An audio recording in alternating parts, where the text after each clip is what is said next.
Mutlomi was getting old, and he had received many wounds in battle, fighting to protect his people against invaders. One day, Mutlomi was in his house when somebody knocked on the door frame of the house. And Mutlomi asked the intruder to come in.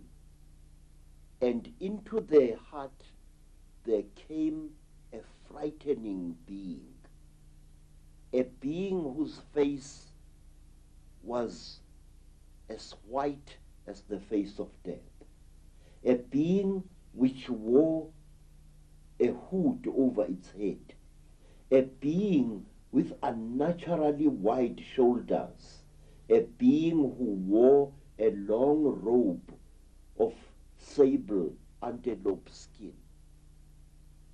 This being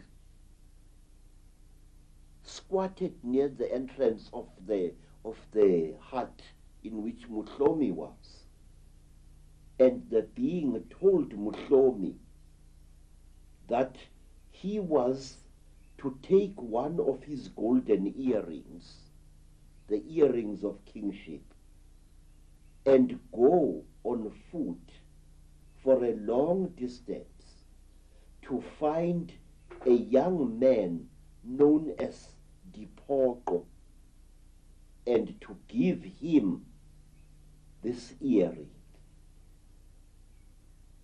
But what are you saying, Great One? Said Mutlomi, utterly terrified by this unearthly being. You are saying that I, Mutlomi, must go and find this boy and make him my successor? And the being said, yes, we, your forefathers, order you to do this. Mutlomi was thunderstruck. He tried to argue, because Mutlomi had sons whom he was hoping would succeed him after death. Now he was now being told to go and seek out a strange young man and make him future king of the Basotho people. And as Mutlomi tried to speak, the terrible tall being stood up in the hut and threw a handful of black powder on into the fireplace. There was a terrible flash, a burst of white smoke, and as Mutlomi shielded his eyes, the being left the hut. On the following day, Mutlomi told his people this in a council meeting, and the people advised Mutlomi to obey. You are the king, Mutlomi. You have been our king for a long time. You are blameless and you are as brave as a lion. But against the gods, what can you do? And thus it was that King Mutlomi was given a tame ox by his people, and he rode on the back of this ox, accompanied by 2 of his best warriors, and he went out to seek this strange boy whom he had been ordered to make future king of the Basothos. He found the boy with his companions high up on a mountain. The boy was a bandit. He lived by stealing cattle from rich men. He was a typical black Robin Hood. And Mutlomi greeted this boy, Dipoko, and he pinned his golden earring to Dipoko's right ear and said, I am commanded by the spirits of my forefathers to appoint you, Dipoko, future king of the Basotho people. I am told that you are going to make this nation great. I am told that you are going to protect it. I, Mutlomi, the armed one, have spoken. Mutlomi left Dipoko, and Mutlomi sickened and died some time later. And the man named Dipoko, a young man, a cattle-stealing bandit,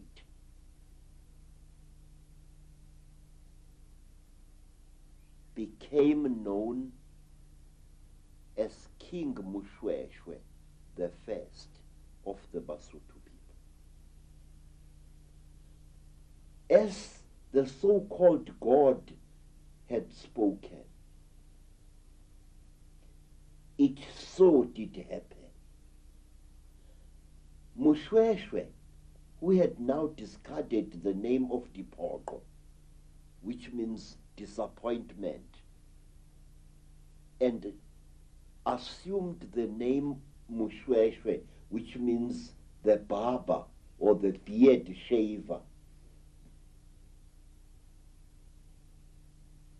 Mushweshwe himself started seeing visions, and he started obeying the instructions of these visions that he should build a great nation out of the Basotho nation. He collected together all the fugitives who had fled from the wars in the Cape.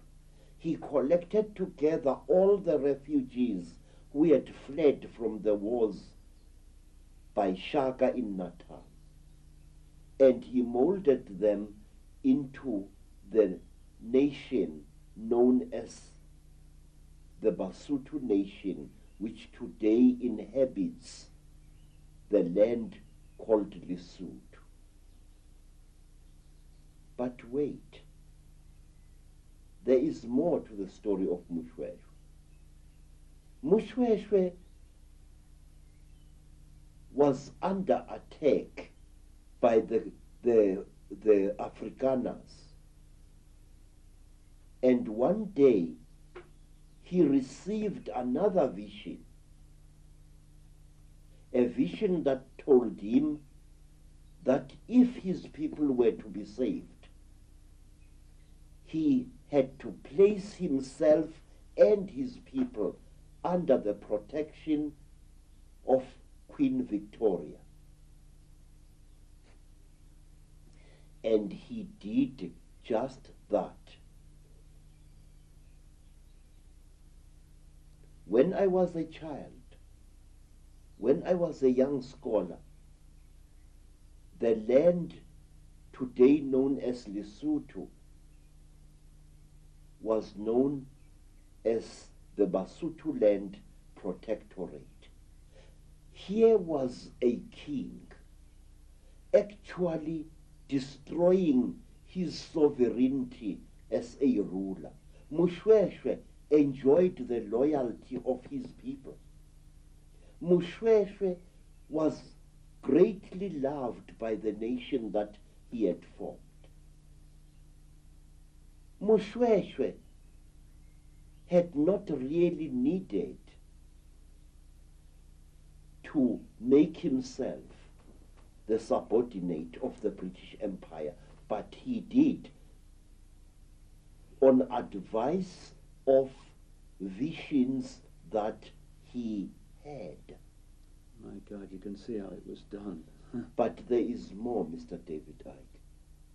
say, I think these men were secretly manipulated. I think these men had their fears and secret beliefs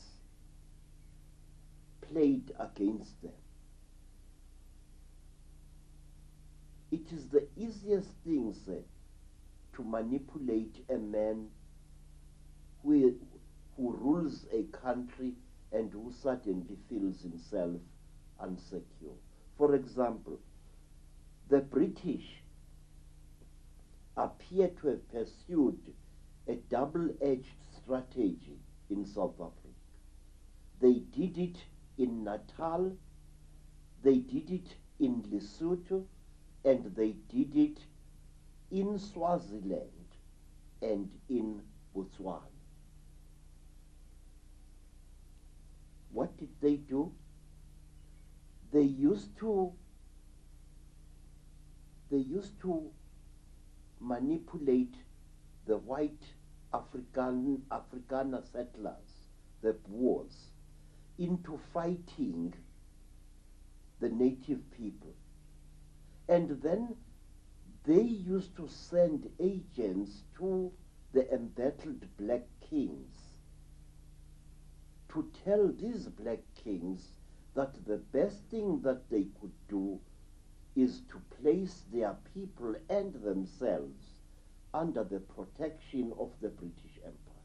Problem, reaction, solution. Yes, sir. Now, let me ask you, sir, how did a black king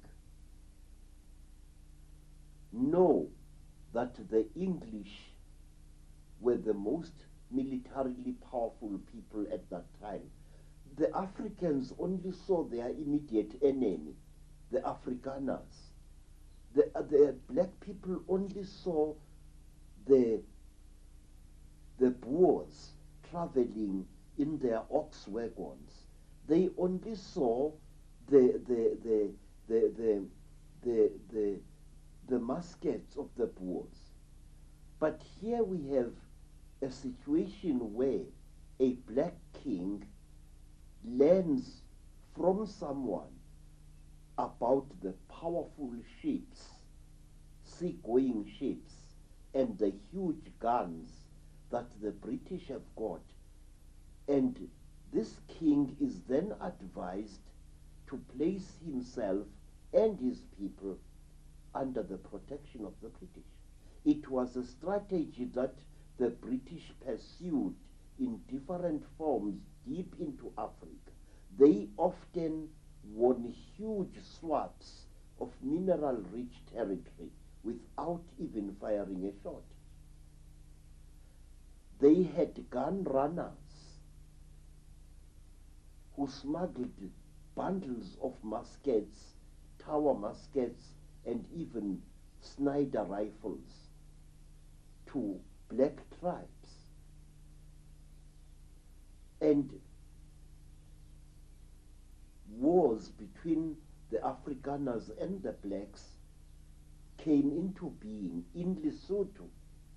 One of the reasons that forced Moshoeshoe to make Lesotho a protectorate under Great Britain was because he feared the repeated attacks which the angry Boers were launching against him, because some of his people were attacking the Boer farmers and stealing their cattle. Can we talk about people like David Livingstone and those that charted the interior of Africa, etc.? Because it seems, Credo, without question, we're looking at an unbroken stream here, with one element of the takeover following another. So surely those, quote, heroes of Britain that charted the interior of Africa must have been involved in this story. They were. They were. In fact, I can say to you now, sir, that the man in whose home Livingstone stayed, namely Reverend Moffat, was the one man who was grinding down King Khama's mind. He was the one man who used to send books and newspapers to come. They were living in the land of the Botswana, and they lived alone, a missionary and his wife. Reverend Moffat had a family of children at Kuruman in the Northern Cape. And Reverend Moffat received Livingstone. Reverend Moffat, because he was viewed by the Botswana as a man of God, could do what he liked in the land of the Botswana. He carved himself a huge stretch of land. He planted any vegetables or fruits there that he chose. Early in his arrival, he found that area teeming with buffaloes, which is why it is called Kuruman. It's really a corruption of the Botswana word Udumane, the gathering place of the buffaloes. Moffat used to welcome explorers and hunters, many of whom traveled alone through South Africa. And these hunters and adventurers, people like Reverend Campbell and others, were going through South Africa, exploring. Some of them wrote books about the local customs and the local tribes that they encountered. And I think these explorers were much more than what they seemed to be. So how was Christianity used? We talked about the fact that the beasts of the terrible blanket, these strange people that appeared before the Europeans, had introduced all the symbols and what have you that prepared people for Christianity in Africa. How was it used once the Christianity the Christian religion arrived? I will tell you, sir, from what I saw as a young child, the Christian religion, or rather the missionaries that brought it, behaved like dictators. They ill-treated our people. They humiliated them. And they stole huge tracts of land from our people using the name of Jesus Christ. I want to give you this historical facts. If you go to Natal, near Durban, and you come to a place called Marian Hill, near Durban, you will find one of the biggest and one of the oldest mission schools in South Africa. Marian Hill sits on huge tracts of land. These tracts of land were stolen from the Zulu people by a missionary called Chimlet. And even to this day, the people of Marian Hill can tell you that that man was not just a missionary, he was also a crook and a pitiless exploiter of the black people. He was a monk, but he was much more than a monk. It was said that this Chimlet worshipped not God, not the Virgin Mary, but Satan himself. Well, that fits like a glove from the way the Illuminati work. And the other thing that must have happened, fundamental in so many ways, is that the original knowledge, the knowledge that you carry and people like you carry, must have been destroyed, pushed underground, and basically the true story of history lost. Yes, sir. Let me tell you what the missionaries did. The missionaries used to employ the tactic of preaching the so-called gospel to our people.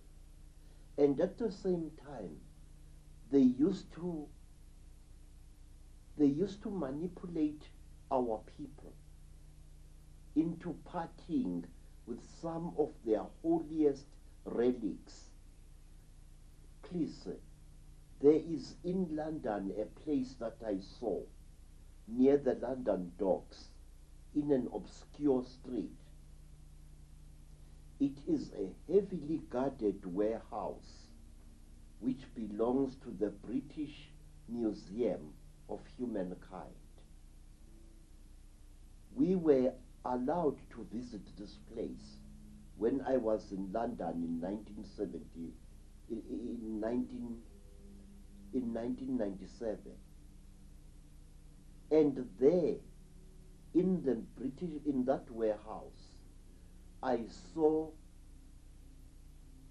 cupboard after cupboard after cupboard filled with priceless African artifacts in ivory, in bronze, in various indigenous woods, and sometimes in iron and in gold. I saw royal bangles from dead kings, bangles made of brass and bronze, bangles which showed every sign that they had been removed by force from the arms of dead men and dead women. All these things, I was told, had been collected by Theophilus Shepstone and the London Missionary Society and were sent to this museum where no African is allowed to view them. I was lucky because I was accompanied by a white woman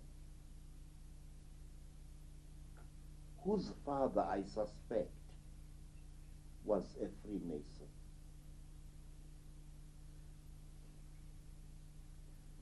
Now, let me tell you, sir, what the missionaries did also.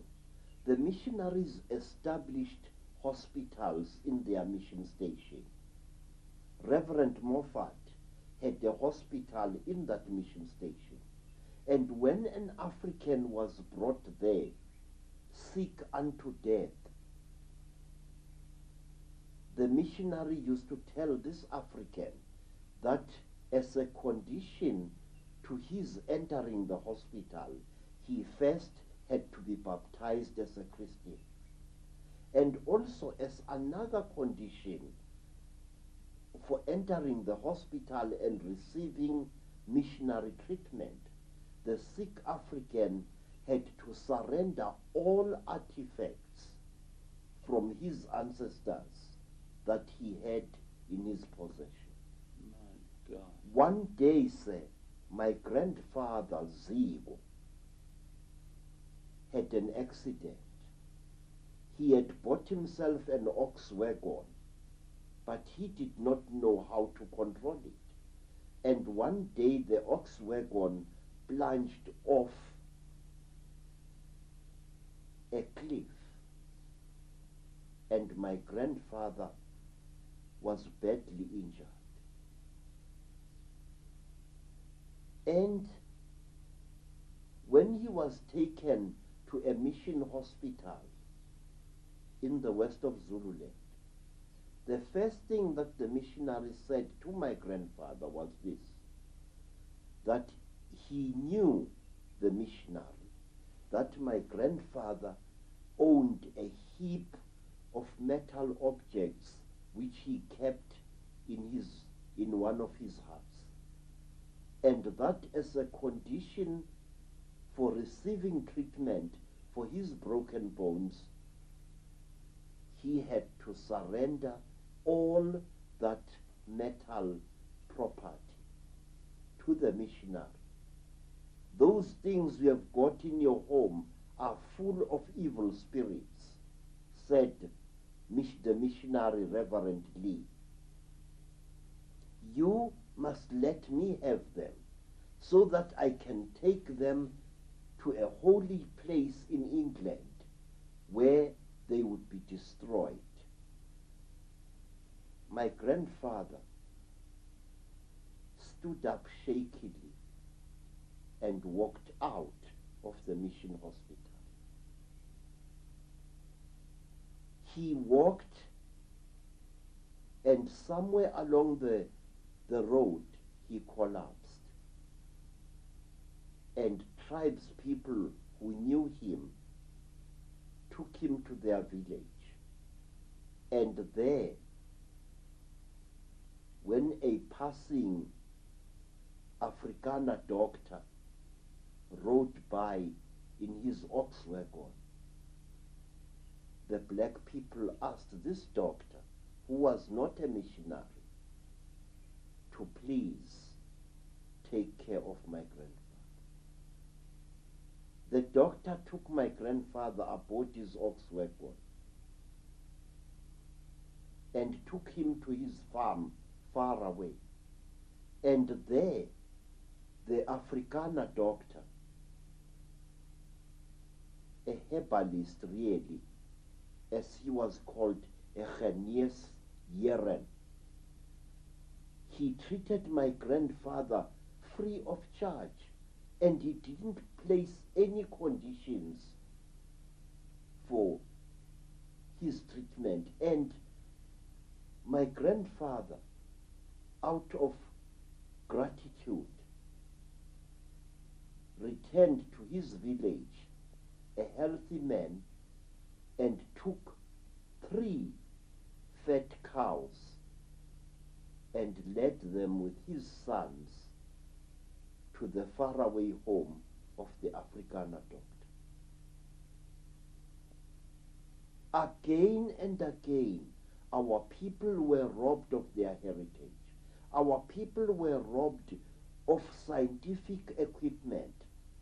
Our people were robbed of irreplaceable artifacts, some of them dating back hundreds of years into the past, by the missionaries, especially the London Missionary Society. And if you go into that museum, say, near the docks in London, you will find what I saw, and it will make you weep. What's your own experience in your life, Credo, of the use of Christianity in Africa to divide, rule, and suppress the people? Now, let me tell you, sir. When missionaries came to South Africa, they deliberately created a huge wave of enmity between those blacks that they converted and those blacks who resisted Christian conversion. They created such a divide that they actually broke up huge families. And it got worse when Catholics, Anglicans, Methodists, and Presbyterians spread through South Africa. There was developed deliberately in Africans of different religious denominations the same enmity that exists now between the Catholics and the Protestants in England. Black Protestants were forbidden from talking to black Catholics. Black Wesleyans did not even ask the time of day from black Presbyterians. It was such a total chaos, and the only beneficiaries were the missionaries themselves. But let me tell you more what used to be done. Missionaries used to forbid any converted Christian black from having anything whatsoever to do with an unconverted black. Love relationships between so-called heathen blacks and Catholic blacks were forbidden by the missionaries. That was how my father and my mother parted, traumatizing my life even before I was born.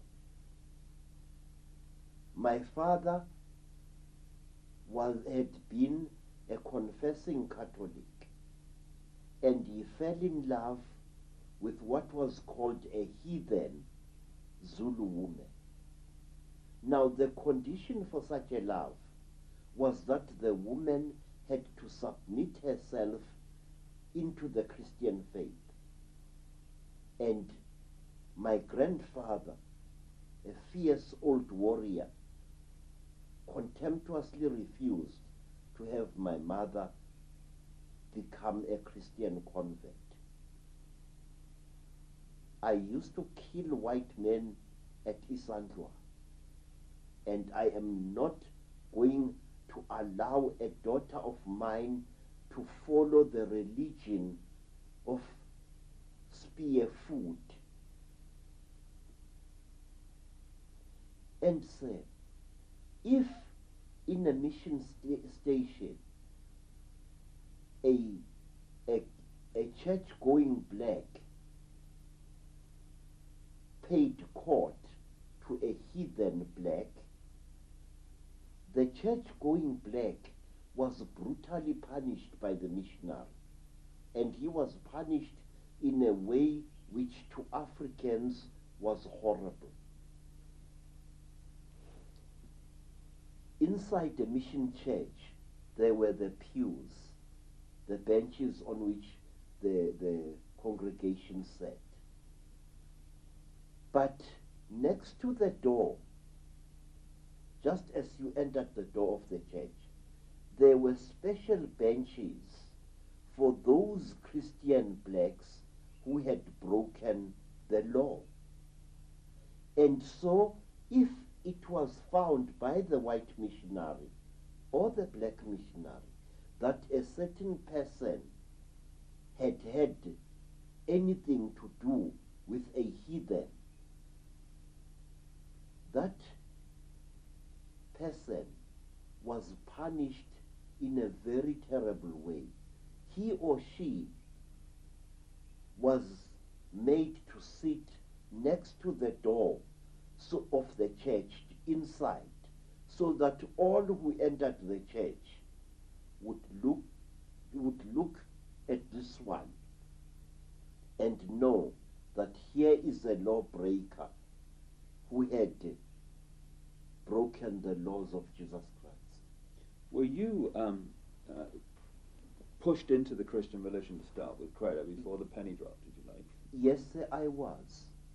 You see, after my mother and my father had separated, my mother gave birth to me. And for a long time, I suffered as a child because I was born illegitimate. I was called a bastard. I had no rights as a human being. The law of the Zulus at that time was very, very strict regarding illegitimate children. My mother suffered. She was often beaten up by other girls in the village. And I suffered too. Other children were forbidden from playing with me.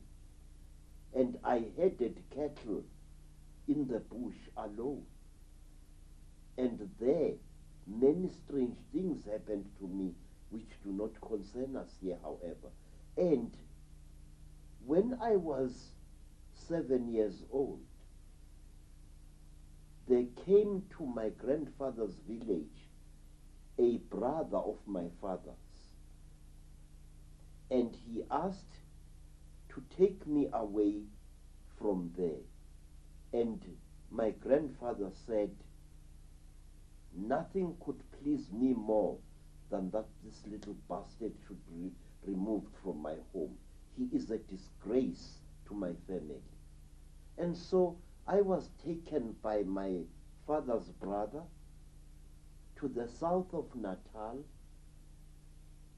where I was baptized as a Catholic, and the ridiculous name Credo was placed upon my head, a name I hate very much even to this day. I grew up, say, as a Catholic, and we were all Catholics in our home, as most people in Natal are. And then one day, after we had left Natal, my father left the Catholic Church and adopted one of the worst branches of the Christian religion that you can find. My father started following the teachings of an American woman called Mary Baker Eddy. She, who was the leader of the Christian Science Church. Under the laws of the Christian Science Church, you are not allowed to take medicine under any circumstances, no matter how seriously ill you are. And for years we suffered, my half-sisters and my half-brothers and I.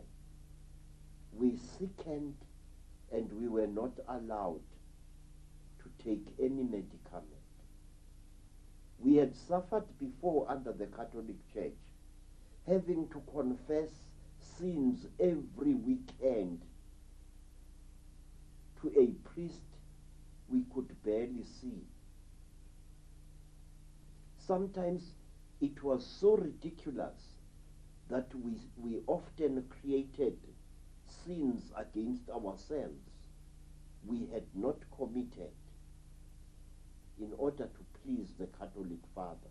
And now we were suffering under the teachings of Mary Baker Eddy, teachings which I now see in my adult life as having been the very essence of the purest rubbish. Then, after a great sickness in 1937, I was taken, during that great sickness, I was taken back to Zululand by my father's brother, Anton. And there, I was healed by a man I had been conditioned to be looked upon as a stupid heathen, namely my grandfather, the father of my mother. After that, I began to see how great the knowledge that the black people possessed was.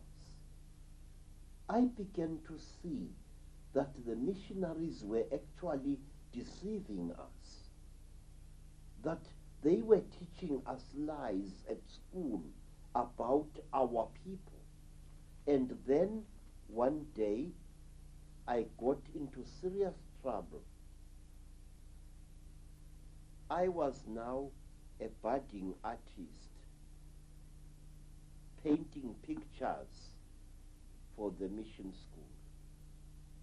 And I made the mistake of portraying the Virgin Mary as a Zulu woman based upon my mother's face, and I portrayed Jesus Christ as a Zulu boy, and for that I was caned and expelled from school. The reason I was not caned by the white missionary only, I was caned also by the black teachers who accused me of having insulted Jesus Christ by painting him as a black. So you can see, sir, the stark mental confusion into which our people had been plunged. Men caning a boy because he had painted Christ as a black man, and saying that by blackening Christ's face, this boy had blasphemed. Just makes you see, Credo, how easy it is for the few to control the world when most of the world gives its mind away. Yes, sir, but one must understand, Mr. David Icke, that we human beings are weak creatures. We fall victim to ill health. We fall victim to sometimes nameless fear. And that is where the forces of darkness pounce upon us when we are afraid, sick, or insecure. Many black people who were converted easily to Christianity were people who had been traumatized by war. You see, during the great Zulu wars in Natal, thousands of black men and women used to run away from Zululand to Durban, where huge refugee camps, bigger than anything we have ever seen in Africa, soon blossomed. These refugee camps were fertile ground for Christian missionary operations. These refugee camps were places where many a self-seeking missionary was sure of walking away with several hundred converts. Credo, all these methods we've been talking about here can be connected to this one stream, unbroken under different names, that came out of London. The next major stream I'd like to look at was that represented by Cecil Rhodes and the British South Africa Company, which, from what I've seen, transformed, perhaps more than anything, the structure, the economy, and the life of South Africa.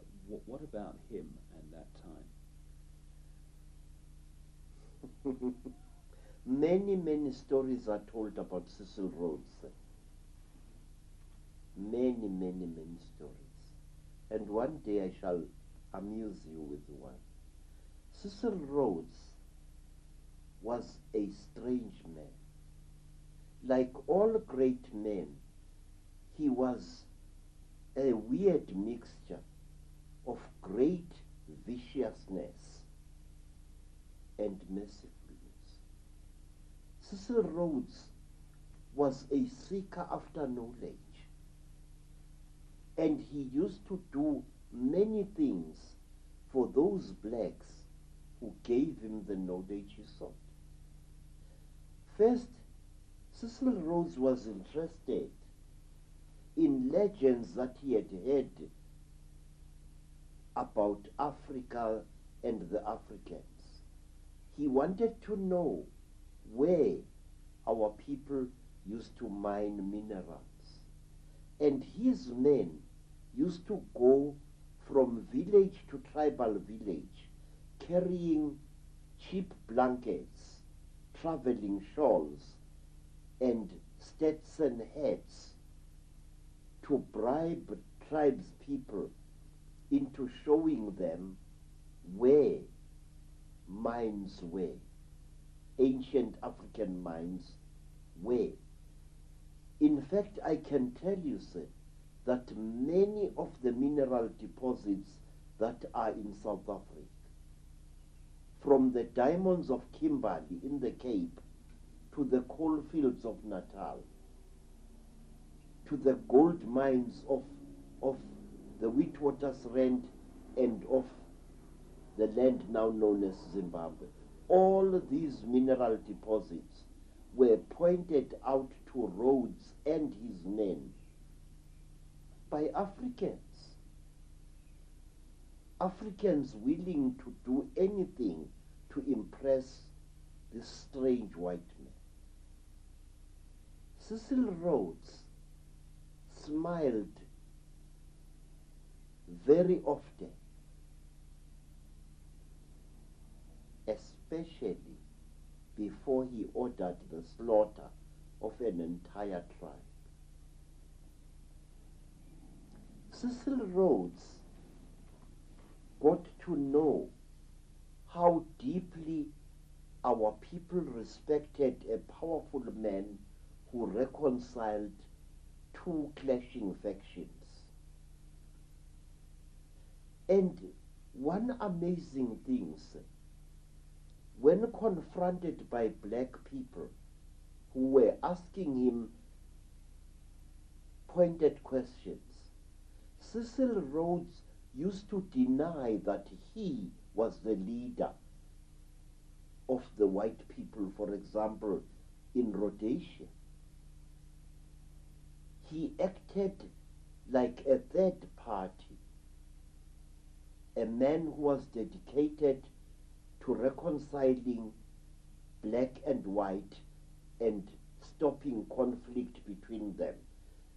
And until he died, Cecil Rhodes was known by the Mandebele people as Mlamlankunzi, the brave one who parts two clashing bulls. At one time, Cecil Rhodes went to a very holy place,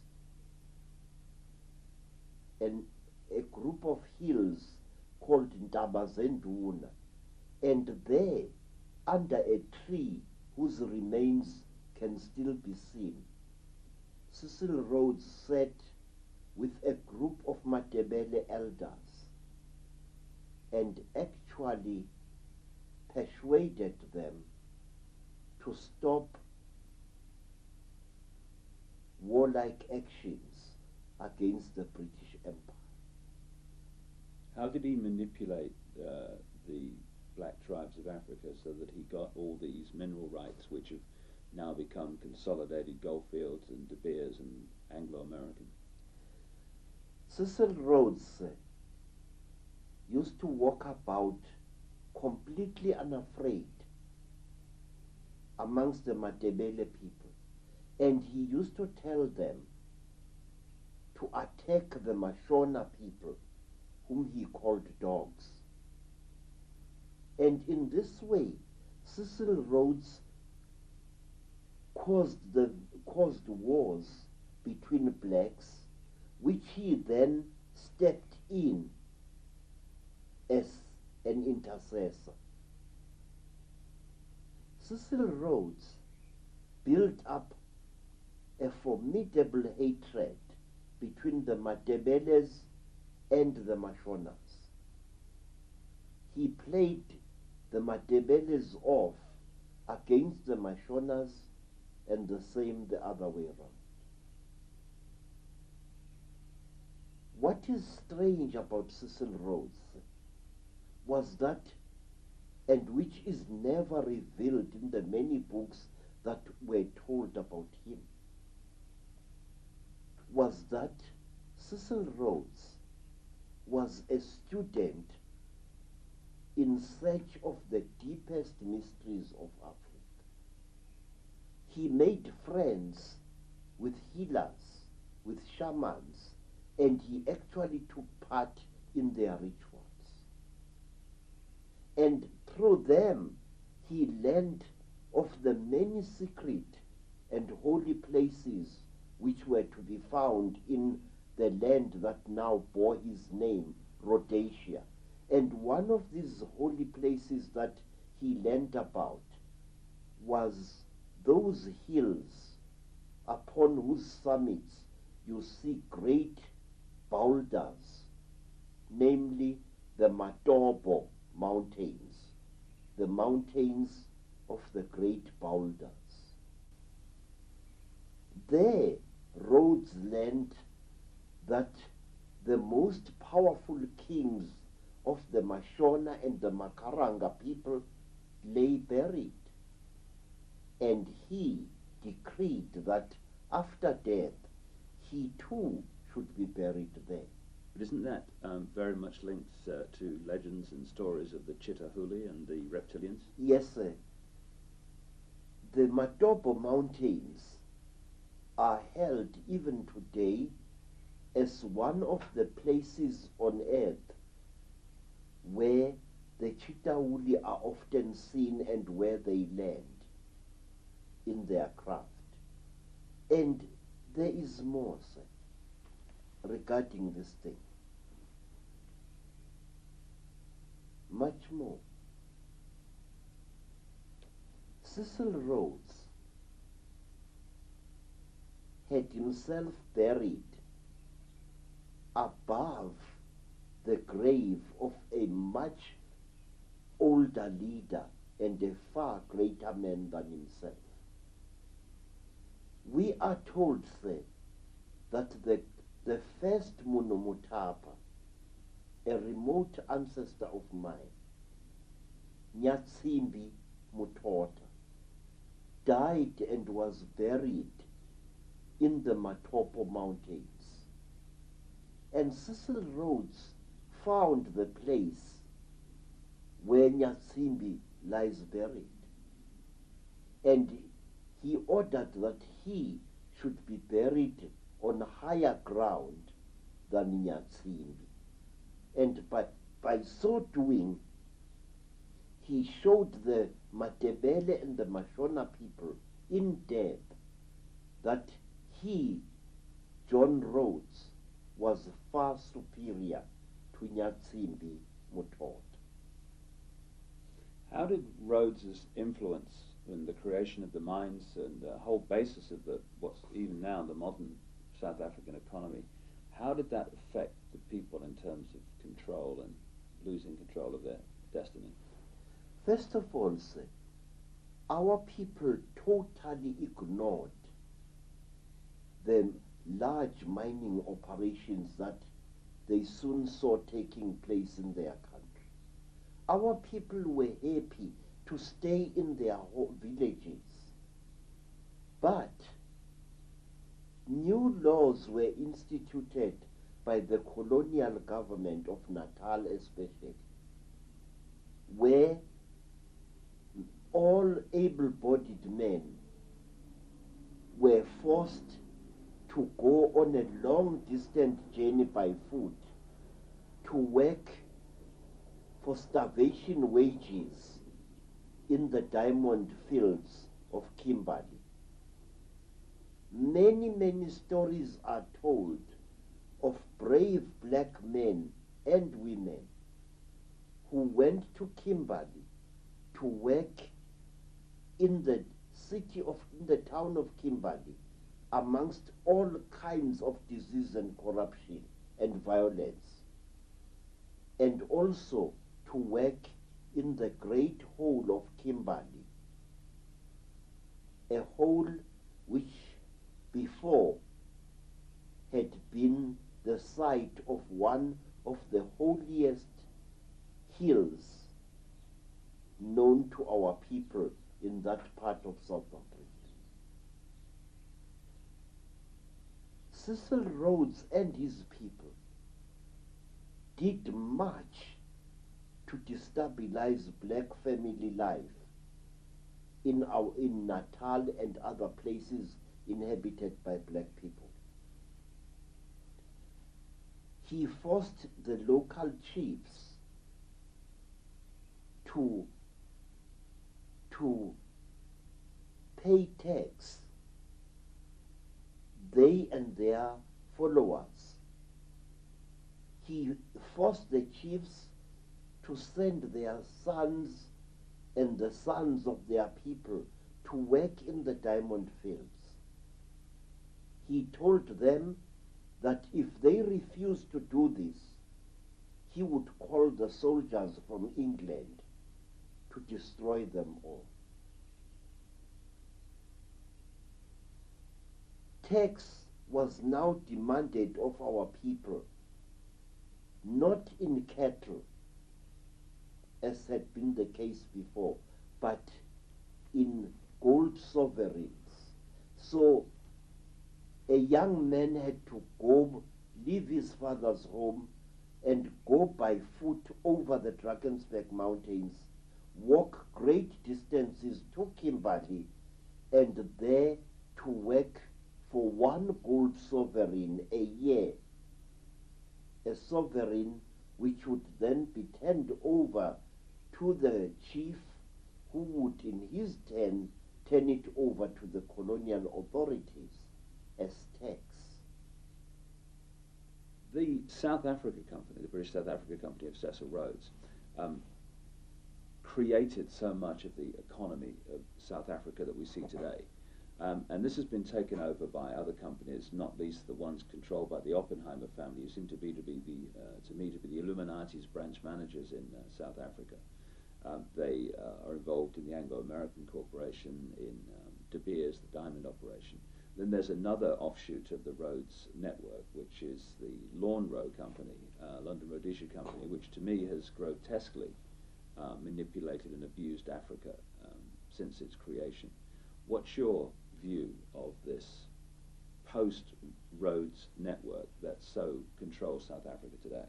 Say, in answering your question, I want to be very, very fair, because my philosophy as an African warrior priest commands me to be fair even to my deadliest enemies.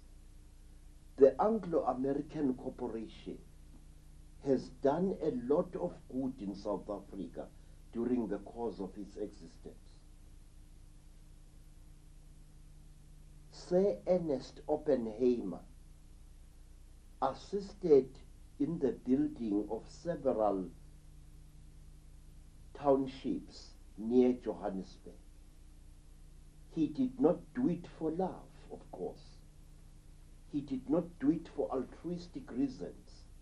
But the fact was that on a massive scale, he and his company created roofs over the heads of many black families.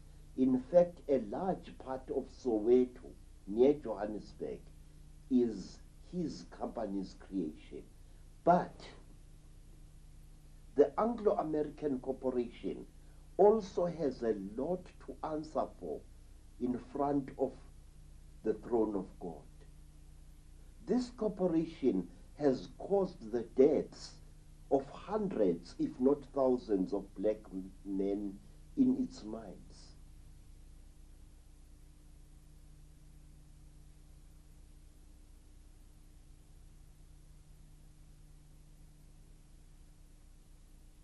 Now let me tell you, sir, a very, very heart-rending thing. I have evidence that can stand in any court that organizations such as the Anglo-American Corporation often overthrow African governments by what I call remote control. Not so long ago, a great friend of mine, Dr. Hastings Kamuzu Banda, was overthrown in Malawi. He was overthrown by mobs going on the rampage in nearly every city in his country. Before the overthrow of Dr. Banda, the Anglo-American Corporation and other gold mining corporations in South Africa had barred hundreds of Malawian miners from coming to seek a living in South Africa in the only way they know how, namely by mining. Why? Because it was believed that many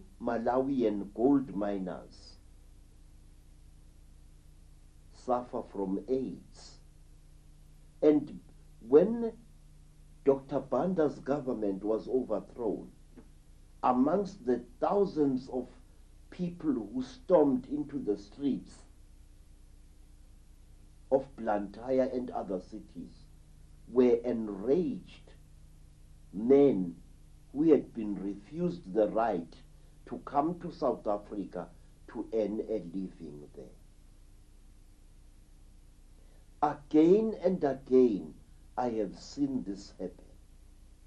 Before the tragedy in Lesotho, mine workers were retrenched from the gold mines. And many of these mine workers were Basutos. They went to Lesotho, and there, when the country collapsed after the rigged elections of about a year ago, mine workers took to the streets and created the violence that brought about the demise of the Basotho nation which we see today. What about Lonro and its influence, and Tiny Rowlands, its late and infamous head? Is he dead? Yeah. Roland? Mm-hmm. Well. I wonder what he's going to say to Nkulunkulu, the great God, when he comes to the land of the ancestors. You know, sir, it's very strange that men like Roland are just as perishable as we all are. Roland was a genocide. He and his corporation were behind many of the bloodiest wars and coups d'etat in Africa. Wherever there was war, wherever there was the smuggling of heavy armaments, such as tanks and artillery pieces, there you heard the name Lonro. Tiny Roland was a man whom I had heard about during the war, a man who openly sympathized with the Nazis. Tiny Roland was a man who was directly behind the seizure of the country Rhodesia by Mr. Ian Smith, so-called UDI. He either facilitated it or he was directly responsible for it. Tiny Roland was one white man whom thousands of black people hated throughout Southern Africa. Our people called him Ngwena or Ingwenya, which means the chewing crocodile. One reason why Roland was so bitterly hated was because not far from the Victoria Falls, there is a small town called Wangi. That town was once a very, very sacred place to the Makaranga peoples. Wangi stands in what was once a huge forest, which was once sacred to the great Earth Mother in ancient times. Tiny Roland's men so heavily polluted that place in their mining operations that today it is a ravaged ghost of its former self. Isn't it the case, Credo, that these various names like Oppenheimer, like Rhodes, like Rowlands, are actually puppets of a force we call the Illuminati. And is it your view, from your experience, that the Illuminati and the Chitahuli, the reptilians, are actually the same thing, and that actually through various forms it is the reptilian force that has been behind this whole story you've been articulating? I think so, sir. In fact, I'm positive, sir. But what I cannot understand is why do rational, highly educated human beings allow themselves to become the instrument of the destruction of the only home that we have, we human beings, namely the earth upon which we live? Please, sir, are you going to tell me that men like Mr. Oppenheimer and all those who work under him don't have what are called environment impact studies, which give them a long-term view of what the ultimate results of their massive mining operations will be? Of course, they will have that done, but as we've discussed in another video, maybe destroying the environment is part of the agenda in terms of changing the planet from one which suits humans to one which suits the people that have been controlling humans. Yes, sir. But this seems to be a terrible war that we see in front of us. A war which is taking place relentlessly, cold-bloodedly, and whose effects upon all our lives and upon the planet are becoming more evident as we go into the millennium. When you follow these bloodlines, which have become the Illuminati, the reptilian bloodlines, through history to the present day, you can see very clearly that human sacrifice, blood rituals and so on have followed them all the way. I mean, the bloodlines, for some reason, are seriously into this stuff. Is that been your experience in terms of the secret societies and the reptilian bloodlines that you've experienced? Say, other than necrophagy, where a human corpse or part of a human corpse is eaten, I have never seen an actual human sacrifice. But I have taken part in rituals where part of a dead body is consumed.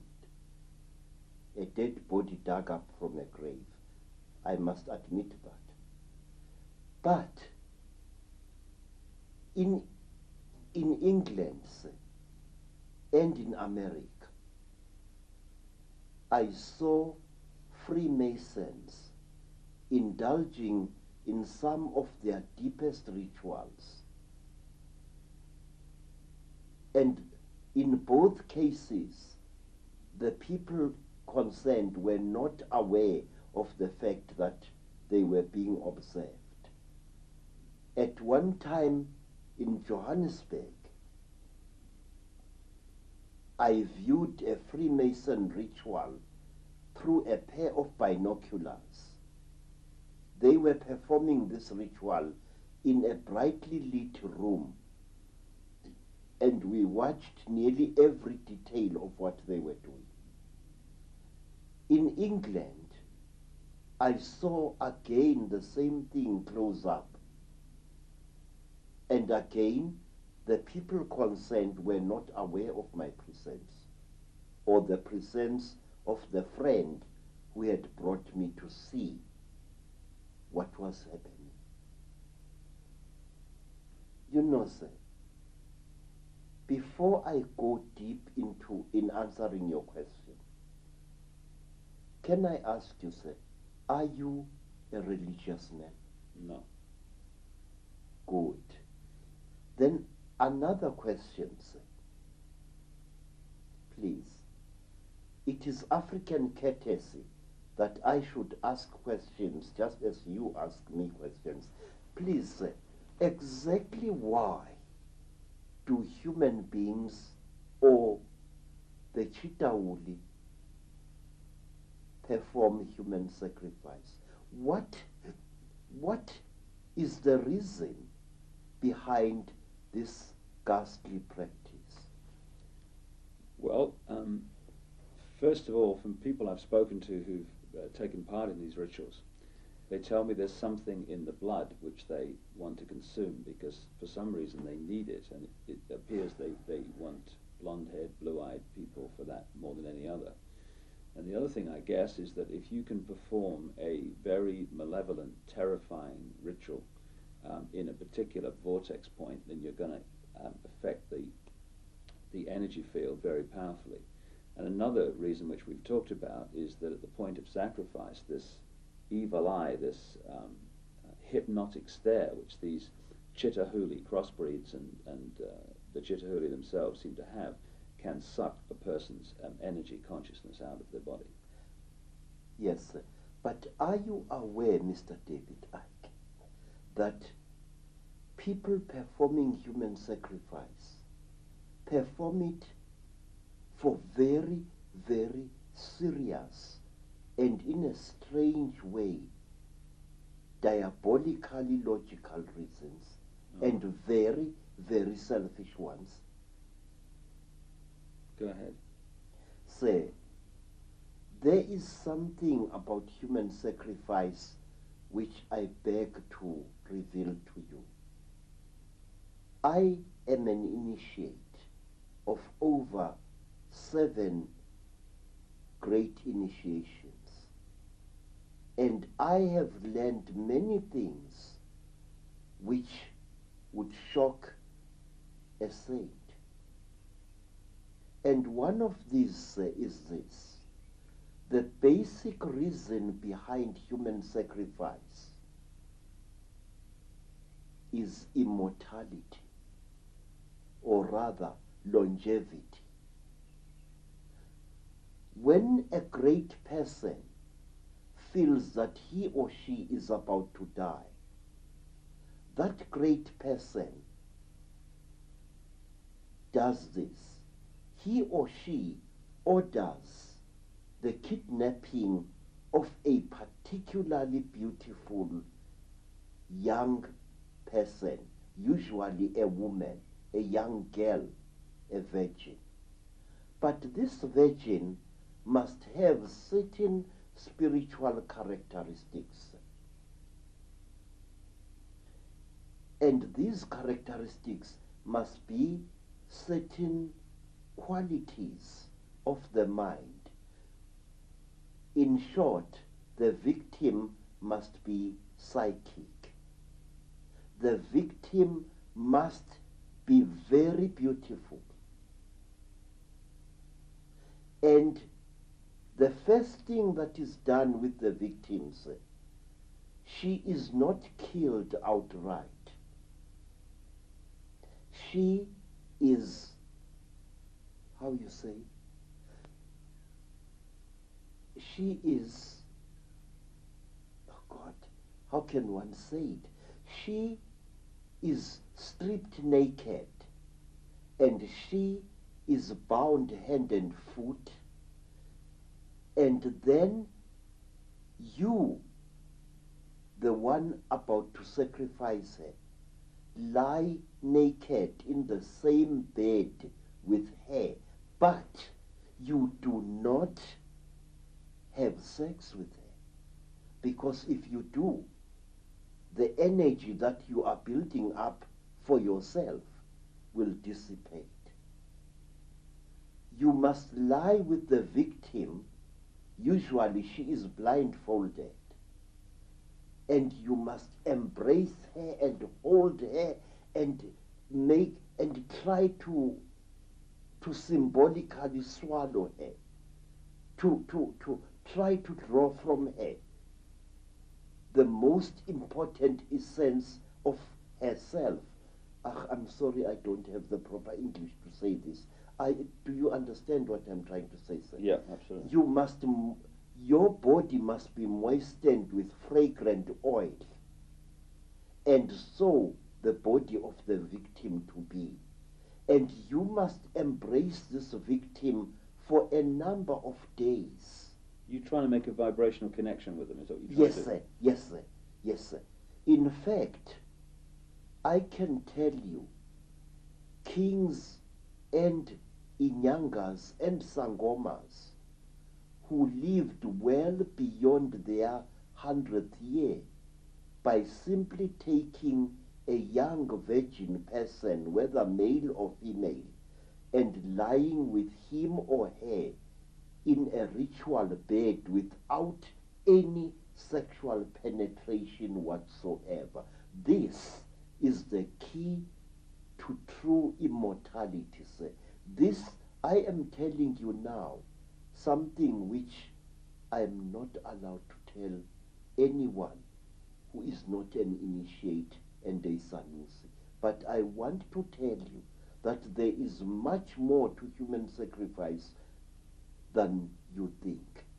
First, the life force of the victim has got to be drunk. Then, after the victim has been in your bed for a number of days or weeks or months, then she must be told that she's going to die. And she must be encouraged to try to escape. And she must be made to run.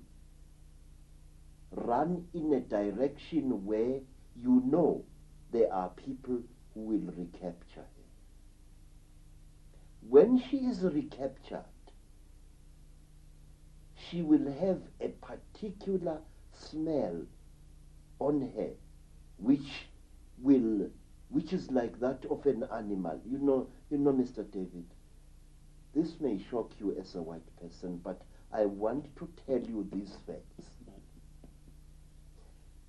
Human sacrifice is much more than just cutting the throat of a victim. A long procedure is followed before you drink the energy of this young person.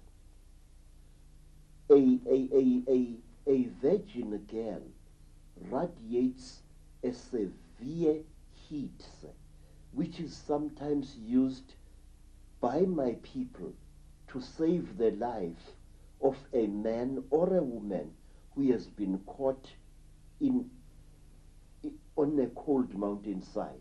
You know, in Zululand, snow sometimes falls on the Ulundi mountains and other mountains.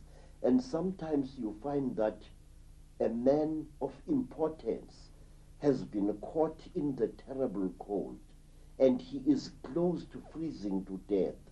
And the quickest way to save this man is to place him and a virgin girl on the same bed. The heat of the girl and the life force of the girl will actually bring this man back to life. Now, in human sacrifice, all over Africa and all over Europe, I know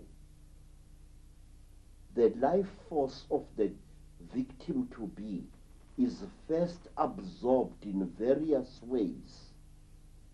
And one way, say, of absorbing the life force of a human, a girl, is to frighten her very much, and then to take her intimate garment, such as her loincloth or painting, and to smell it. Through that, you absorb some of the life force of the girl. And then she must be frightened until great fear builds up inside her. She must be made to know that she is going to die. And under very ritual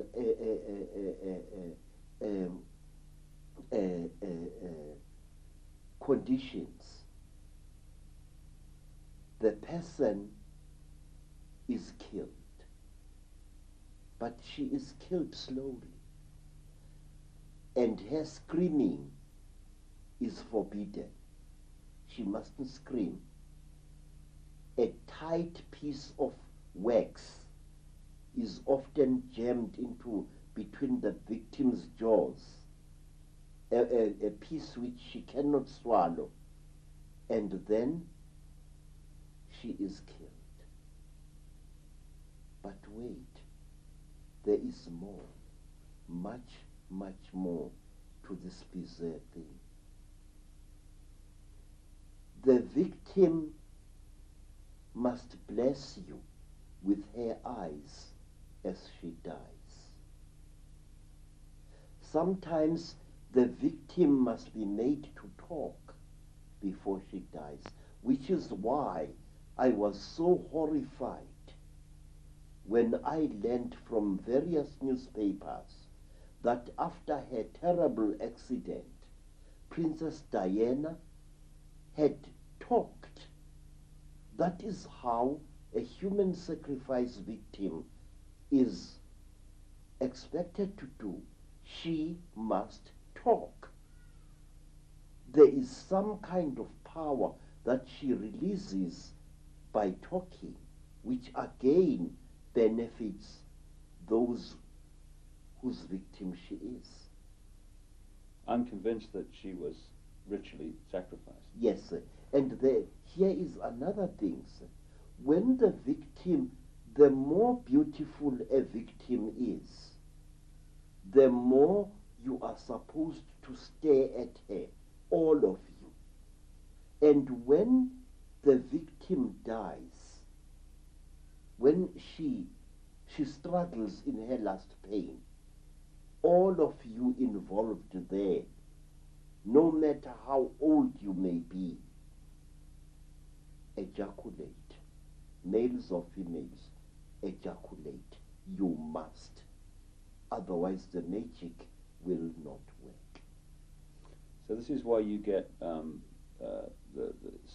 one of the reasons you get sexual activity so much involved in some of these rituals. Aha, yes.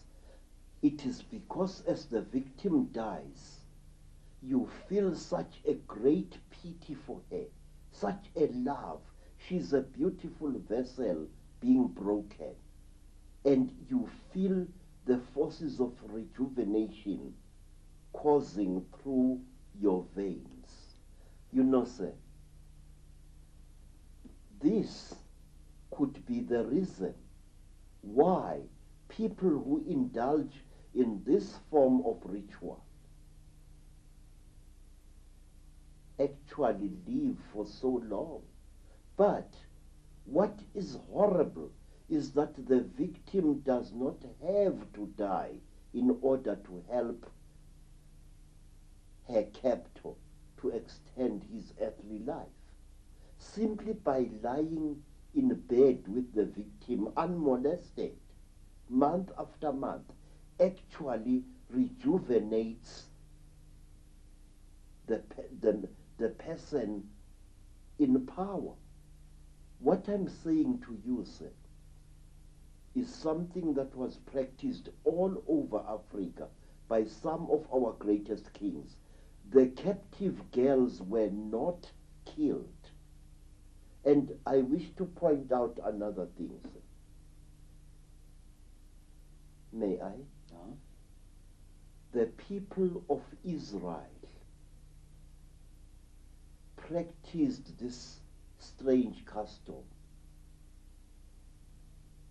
And King Constantine the Great, the Roman emperor, who lived for well over 80 years, used to practice this custom of sleeping side by side with young virgins whom he did not, however, mate with. He was one of the creators of Christianity, right? Uh-huh. Now, let me tell you, sir, there is a name for this thing. In fact, the name is also in the Bible. It is called Shulamitism. In the Song of Songs of Solomon, the male singer repeatedly refers to the woman as his Shulamit. And a Shulamit is a woman who is brought especially to rejuvenate a dying person of importance. Quote the Bible. And a woman was brought unto him, and she lay with him, but yourself will dissipate. You must lie with the victim.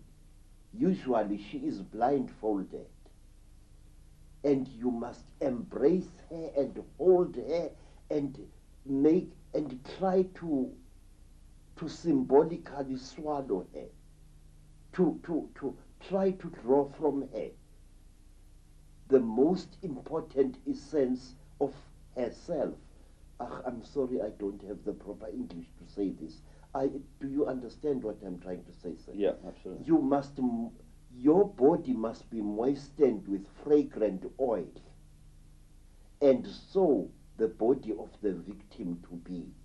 And you must embrace this victim for a number of days. You're trying to make a vibrational connection with them, is that what you're trying to do? Yes, sir. Yes, sir. Yes, sir. In fact, I can tell you, kings and inyangas and sangomas who lived well beyond their 100th year by simply taking a young virgin person, whether male or female, and lying with him or her in a ritual bed without any sexual penetration whatsoever. This is the key to true immortality, sir. This, I am telling you now, something which I am not allowed to tell anyone who is not an initiate and a Sanusi. But I want to tell you that there is much more to human sacrifice than you think. First, the life force of the victim has got to be drunk. Then, after the victim has been in your bed for a number of days or weeks or months, then she must be told that she's going to die. And she must be encouraged to try to escape. And she must be made to run. Run in a direction where you know there are people who will recapture her. When she is recaptured, she will have a particular smell on her, which is like that of an animal. You know, Mr. David, this may shock you as a white person, but I want to tell you these facts. Human sacrifice is much more than just cutting the throat of a victim. A long procedure is followed before you drink the energy of this young person. A virgin girl radiates a severe heat, which is sometimes used by my people to save the life of a man or a woman who has been caught on a cold mountainside. You know, in Zululand, snow sometimes falls on the Ulundi mountains and other mountains. And sometimes you find that a man of importance has been caught in the terrible cold, and he is close to freezing to death.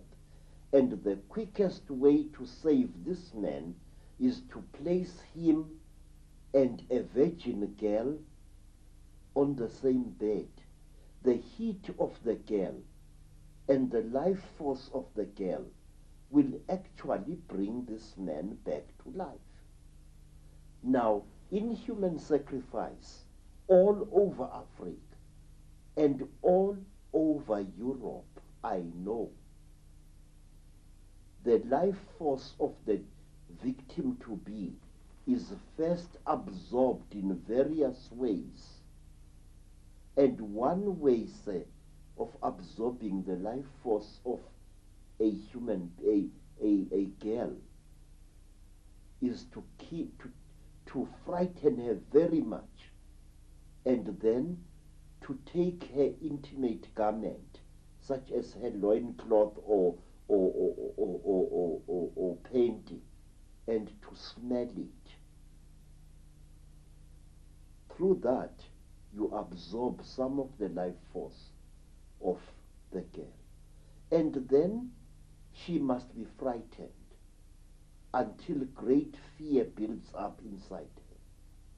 She must be made to know that she is going to die. And under very ritual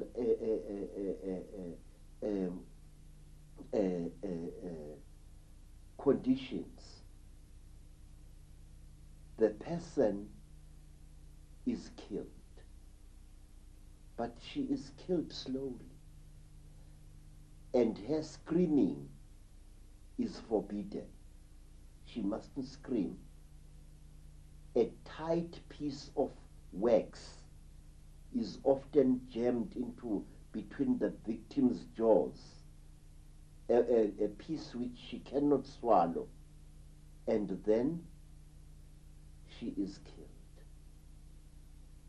But wait, there is more, much, much more to this bizarre thing.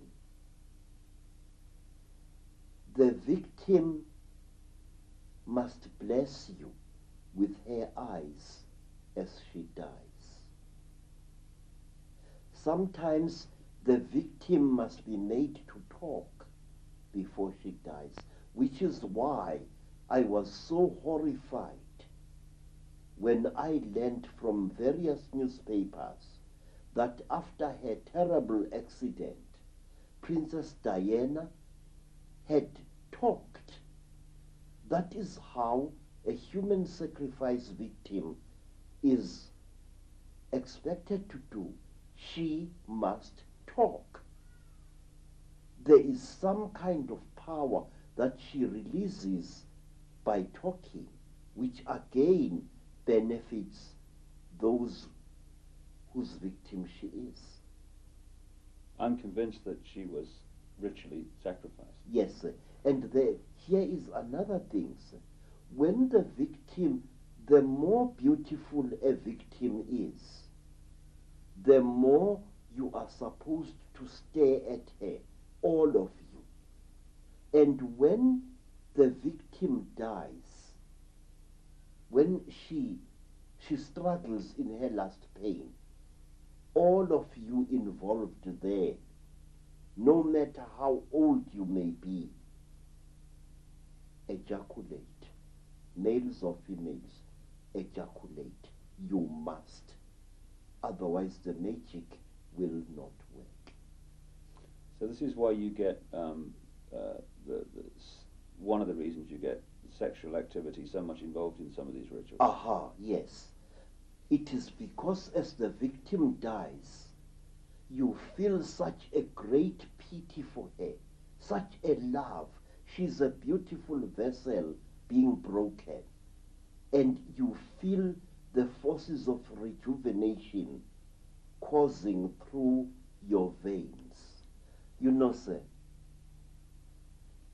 this could be the reason why people who indulge in this form of ritual actually live for so long. But what is horrible is that the victim does not have to die in order to help her captor to extend his earthly life.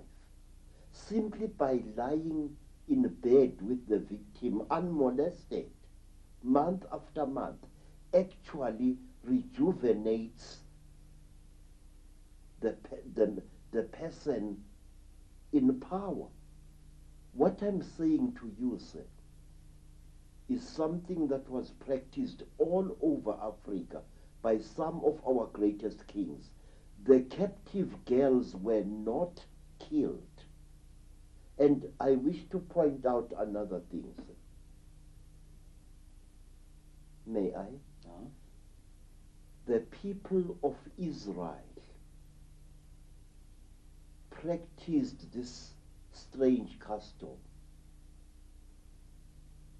And King Constantine the Great, the Roman emperor, who lived for well over 80 years, used to practice this custom of sleeping side by side with young virgins whom he did not, however, mate with.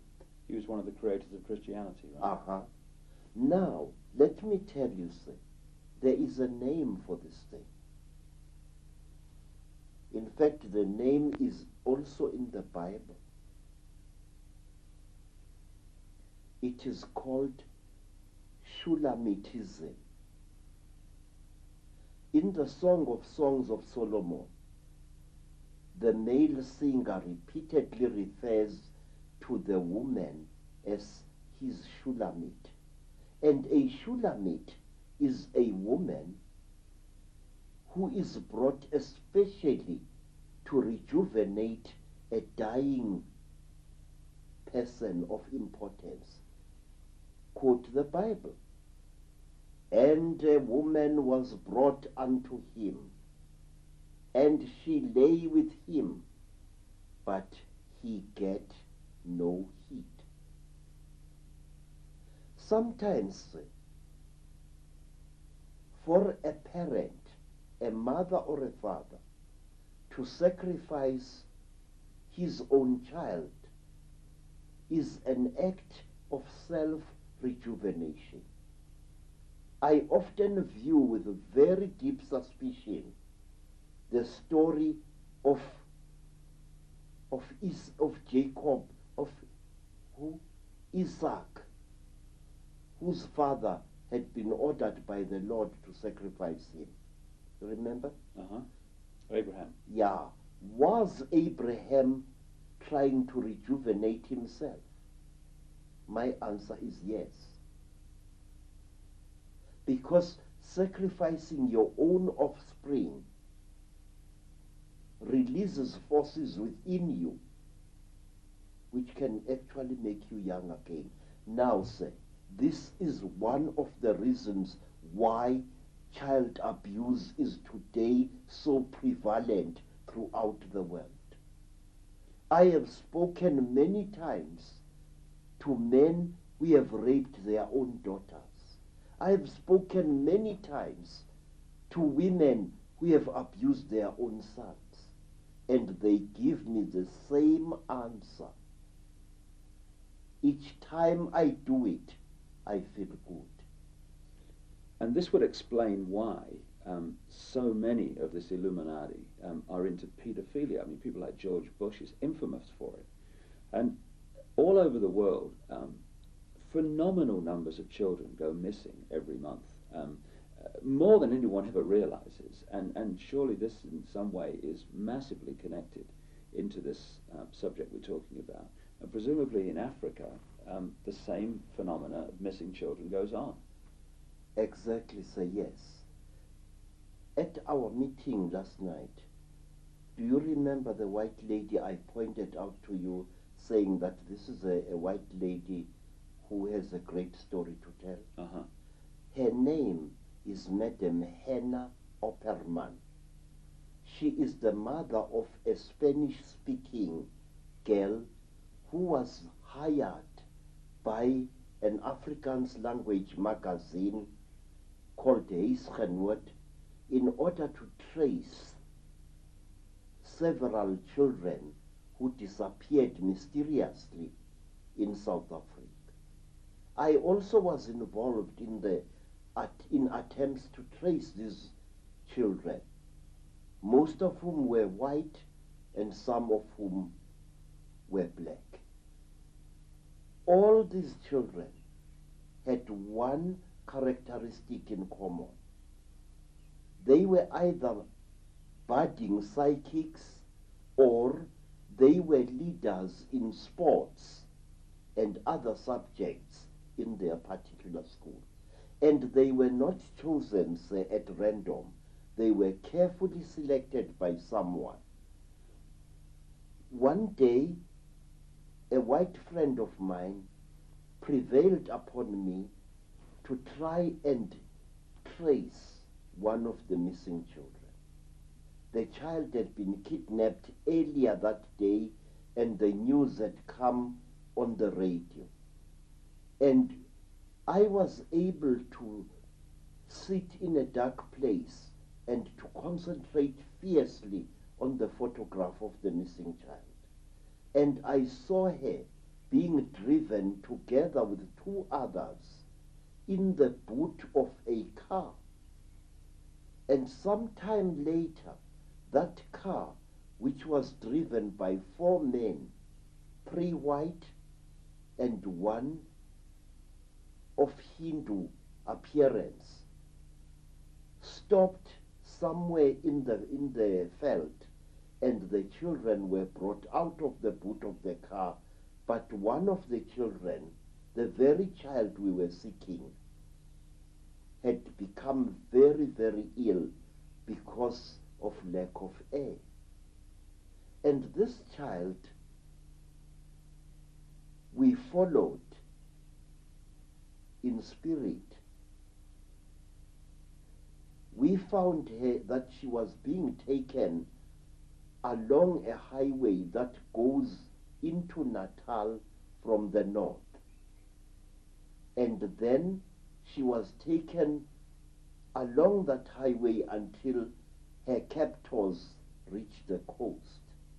And there she died, and I clearly saw her body being buried in sea sand. What happened to the other 2 children, I do not know. But I can tell you, sir, that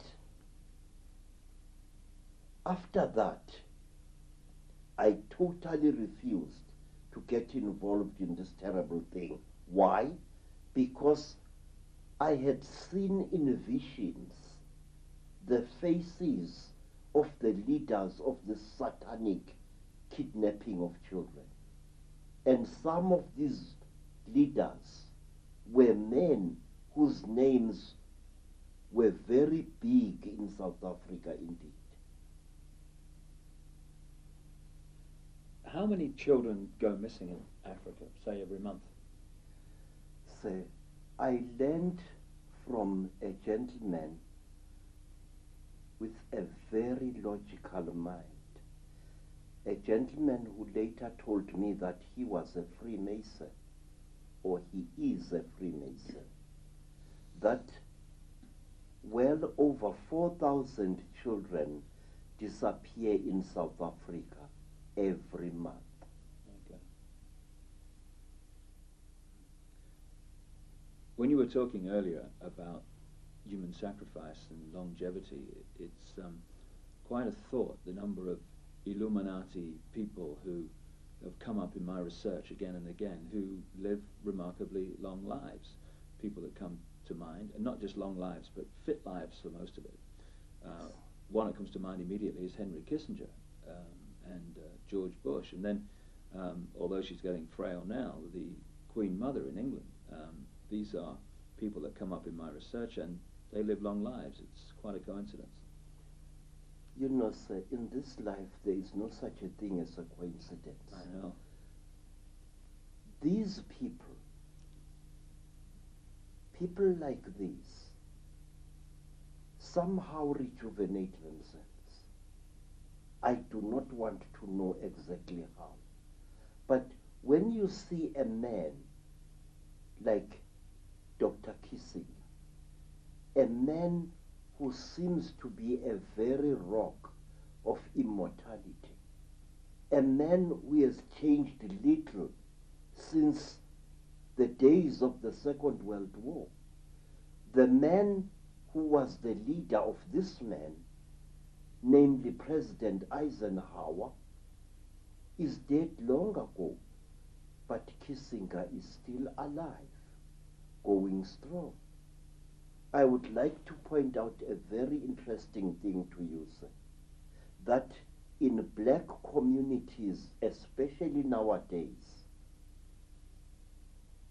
people of extreme old age who still remain active in spite of their old age become targets of witch hunters. They become victims of witchcraft killers. My stepmother is today 98 years old, and at one time a group of young religious fanatics wanted to kill her as a witch because she was so old and had never been sick.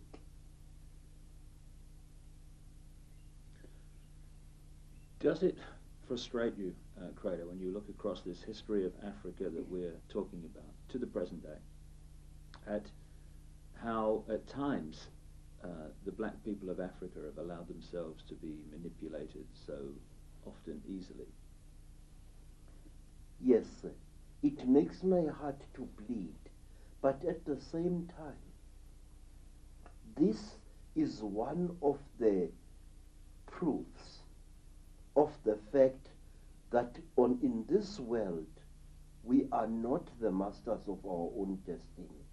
This is one of the proofs that in this world we are controlled by forces far greater and far more ancient than we are.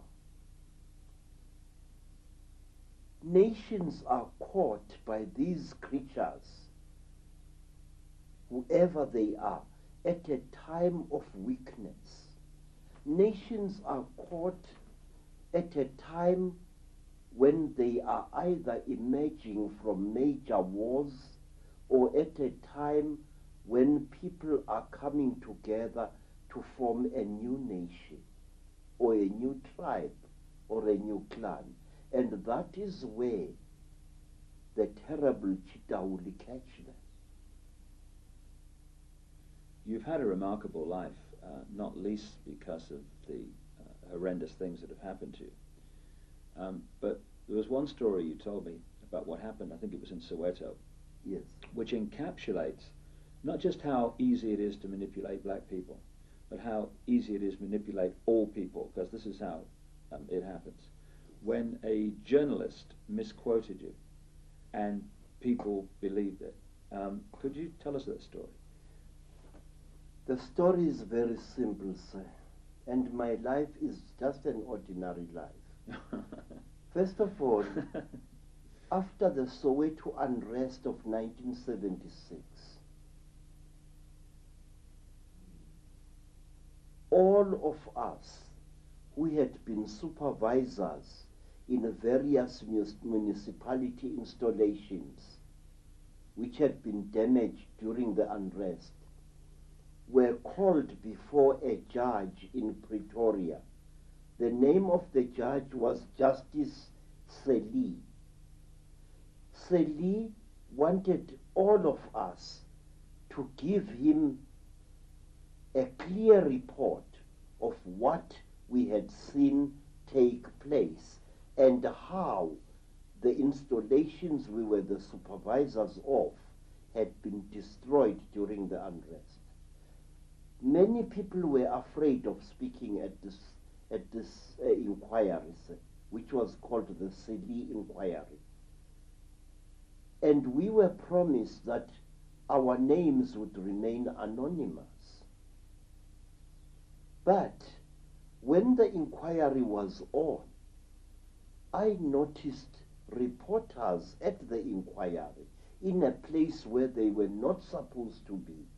If the inquiry was to be held in camera, why then were there reporters there? And amongst the reporters was a white woman.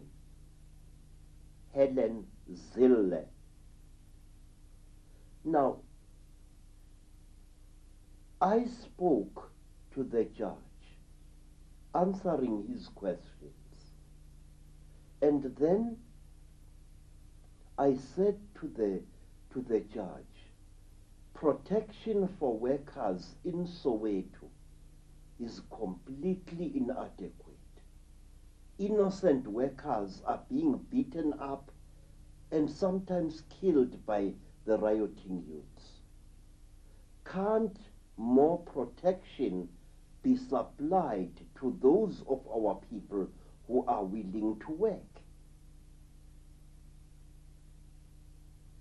And this white woman went on to write in the Rand Daily Mail newspaper that I had said that the army should be called into Soweto to quell the unrest. Now, here was a white woman defying the orders of a judge, breaking the law with impunity almost. Of all the people who testified in that place, some of whom said worse things than I said, only my name was betrayed. And after that, my home was attacked by 500 or more school children. It happened in September 1976. My wife was raped. My children were beaten and injured. How they managed to escape, I don't know. And I was stoned and stabbed many times. And when I was lying on the ground completely helpless, petrol was thrown over me. And that was when I knew fear, because we African people believe that if you are burnt to death, not only is your body consumed by the flames, but your soul is destroyed as well. We believe that although a human being possesses an immortal soul within him or her, that soul can be destroyed by fire. How I escaped from that Holocaust, I do not know. Something must have frightened these children. They all ran away and left me lying in my blood at the back of my house. And not a single one of the many neighbors I had, many of whom I had helped years before and weeks and months before with loans of money and gifts of food, not one of them moved to help me at that time.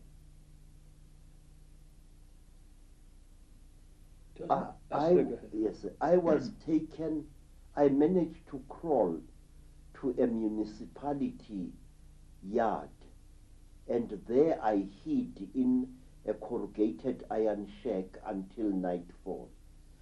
And then a man came to see me there, and this man drove away a gunman who had come in there, into that yard, to finish me off. And this man took me through a hole in the fence to the house of a Sangoma, who is one of my followers. And that Sangoma, at great risk to her life, hid me under her bed until the police came to take me out of there. I was covered with wounds, and a broken knife was lodged in my body. And somebody had tried to cut off these two fingers. This is where the knife went in, and here it came out. After that, we hid in the backyard yard of a police station.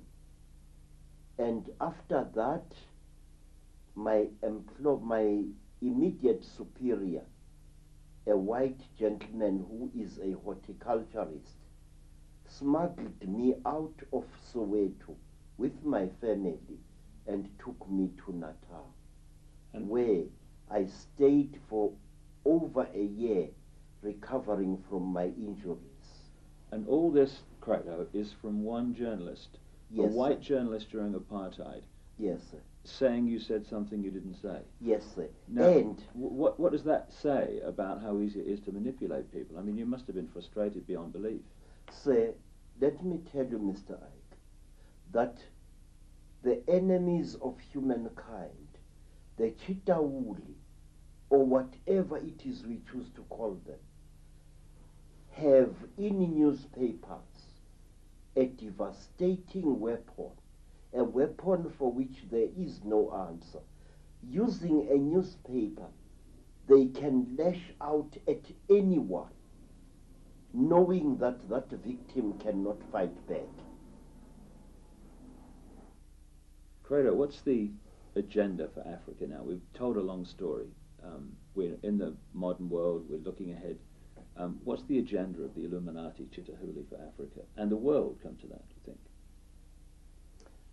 It appears from what I see happening all over Africa that the Chitauli are depopulating or destroying those countries in Africa which, left to themselves, could become the bread baskets of this continent.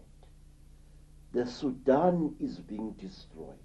Angola has been obliterated. Mozambique has been destroyed. But wait, the countries as such have not been destroyed. Only their populations have been obliterated or brought to the edge of extermination. Why? What do these creatures want? I feel that the answer says they want to alter human society by wiping out certain races of humankind and leaving others alive. I think that Africa is being depopulated deliberately in order to enable the future dictators of this world to get at Africa's minerals without bothering to pay anyone for those minerals. In other words, the minerals of various countries, things which appear more important to the Chitauli than human lives, are being cleared so that they can be, continents are being cleared, countries are being cleared of people, so that people, whoever will be in power afterwards, will be able to have access to Africa's huge oil, coal, uranium, gold and diamond deposits without having to pay any African ruler for those minerals. In other words, we are reaching a point where the minerals that come out of the ground will become the property not of small nations like Africa and the many nations that are inside there, but of the huge global government which is on the cards and which is being built now. And is that why so much violence, both individual violence on the streets and between tribes, between groups and between countries is going on? Yes, sir. People, it seems to me that it is the decision of the Chitauli to accelerate the destruction of as many human lives as possible. At the same time, to leave the minerals as well as other natural resources intact for the future rulers of the world to consume. I view, with great unease a phenomenon which has been gaining ground in Africa in recent years. There has been planned and actually built in several parts of Africa things which are called peace parks, huge game reserves which border on certain countries. For example, the Kruger National Park in the Eastern Transvaal borders on Mozambique, and now I understand that the Kruger National Park is to be duplicated, this time in Mozambique, which is very interesting indeed, in that where the new duplicate park is going to be established, it is one of the areas where, especially during the Rhodesian War, some of the heaviest, deadliest fighting and massive dispersion of tribespeople actually took place. And there are a lot of game parks down the Rwandan border and other countries like that where people came in to cause the problems there and the genocide. Yes, sir. It's very strange. Somebody, I think, I don't know who, and quite frankly, I don't want to know, because it's no use talking about an enemy you cannot throw a weapon at. I don't know who is planning this thing, but these game parks are being established at a huge price, a huge cost in human lives. These game parks are being established at the expense of the nations in whose countries the parks are. Why? Not only that, while Africans allow themselves to be manipulated by these enemies of humankind, while Africans fly at each other's throats like enraged hawks, there are specially trained men and women who are being infiltrated into the warring African countries and who continue mining Africa's minerals as if there was no war taking place. And these minerals are being taken out of these countries in huge convoys of heavy vehicles. I've seen this several times. While the war in Southwest Africa, Namibia, was being fought, there was huge smuggling of minerals such as diamonds and so on. The same is happening in Angola. The same is happening elsewhere. The name that comes up, of course, in terms of so many environmental parks or game parks, there are United Nations agencies which speak for themselves, but there's also so-called environmental groups like the Worldwide Fund for Nature. What's your feeling about the way the environmental movement is being operated? The Worldwide Fund for Nature, of course, is headed by Prince Philip, of whom I would certainly not buy a used car, or from whom, and Prince Bernhard of the Netherlands, his friend, two of the bloodlines. Since that fund was established, African animals are being exterminated at an even greater rate, believe me. In the Eastern Transvaal, some farmers have broken down fences between their farms and have made their private game parks into one huge thing. But when you go into these game parks and you get off the vehicle and you walk a short distance by foot, you notice a very disturbing thing. One, you see no recent animal tracks anywhere around you. Two, you cannot smell animals, and yet If a game park is filled with animals anywhere in Africa, you can actually smell the animals. You can smell the giraffe, the buffalo. You can smell the large antelopes. Each one has its particular smell. But if you go to those places in the Eastern Transvaal, you don't smell animals, let alone see them.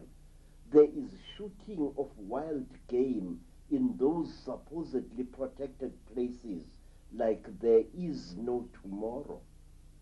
And furthermore, in some of these private game reserves, you see something that fills you with disquiet.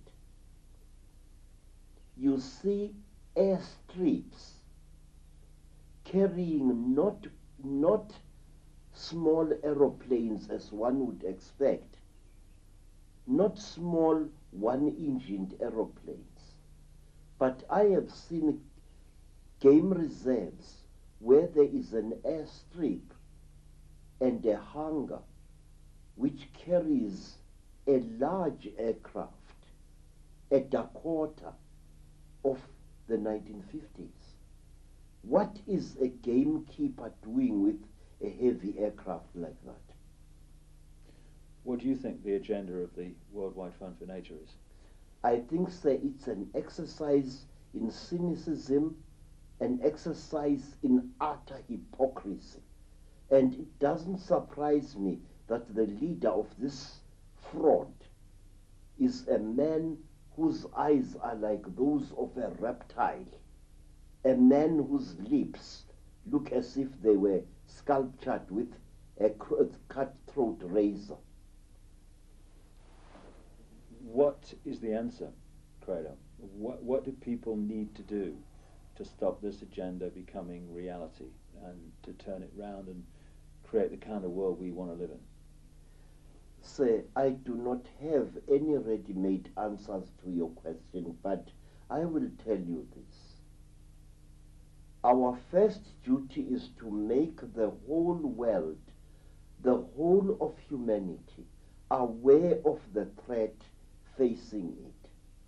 Such is the blind spot in our brains that when people threaten us publicly that they are going to exterminate us and our entire nation, we don't take them seriously, sir. For example, this threat to Africa is visible to everyone with a little thought, but it is so monstrous, so huge and so fearsome that our conditioned minds refuse to accept this. Now, in England, sir, there is a deadly looking animal which I once saw. That animal is really a little wizard or a witch. It is a sleek animal whose body is very flexible.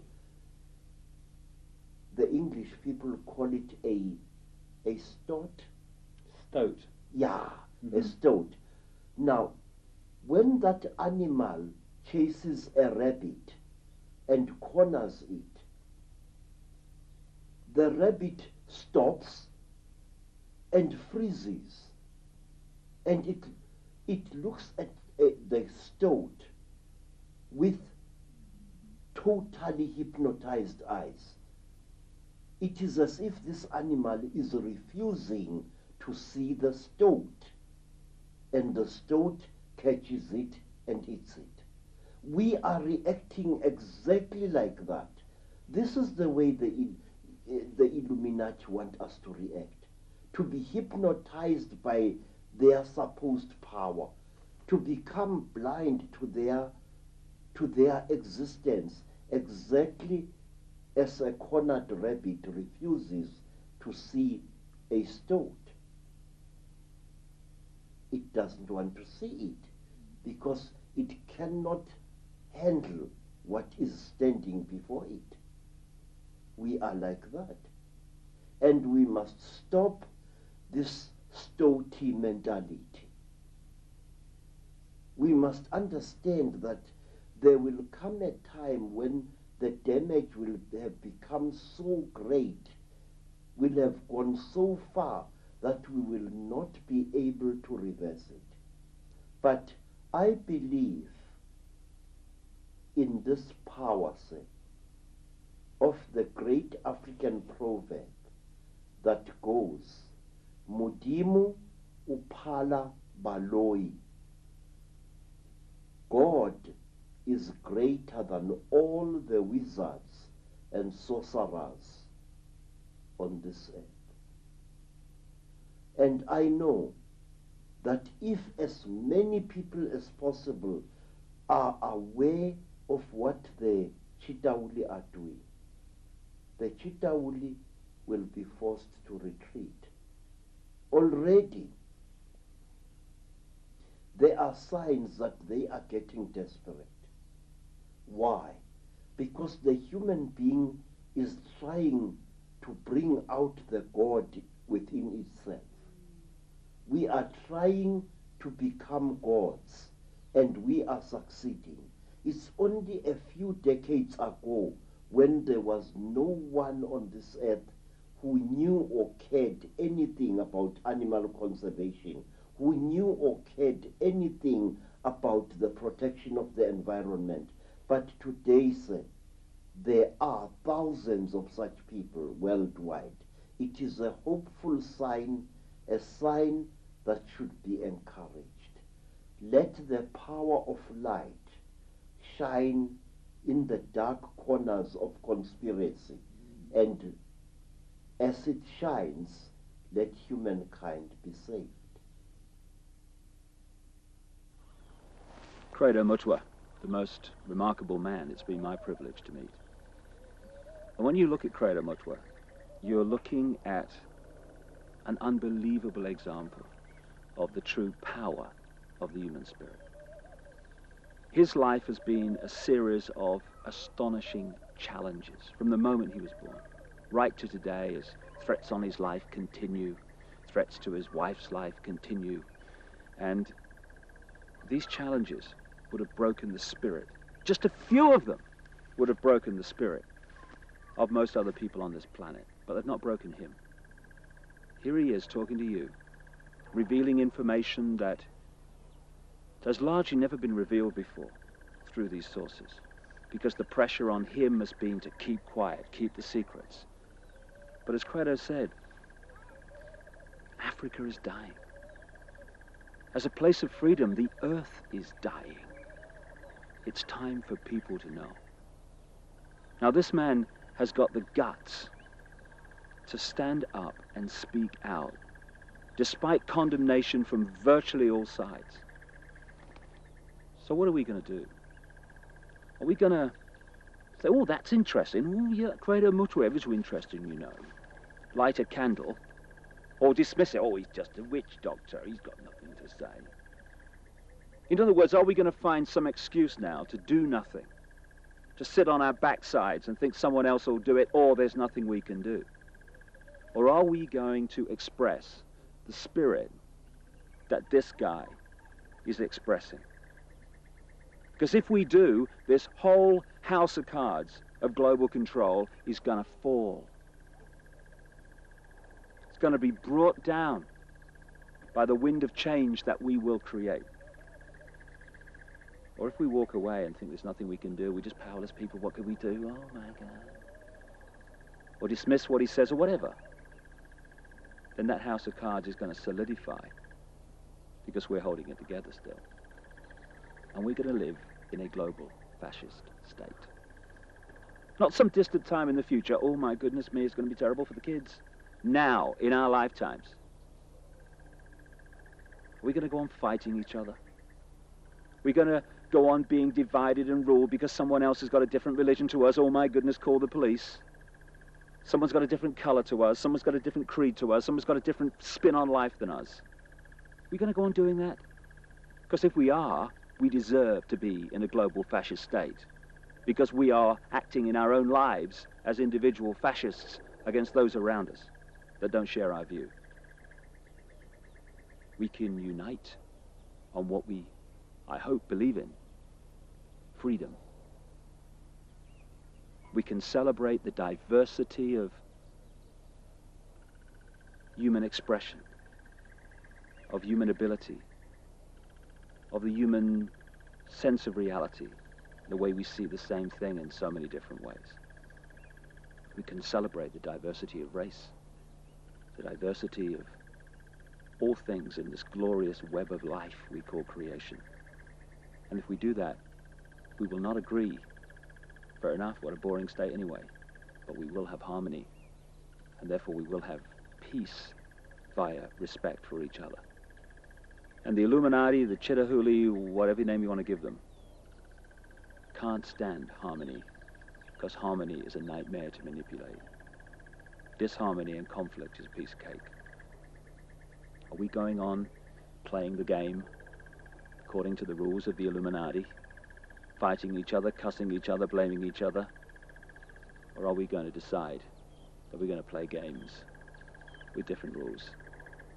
Games that have unwritten laws called love, called respect, called harmony, called peace.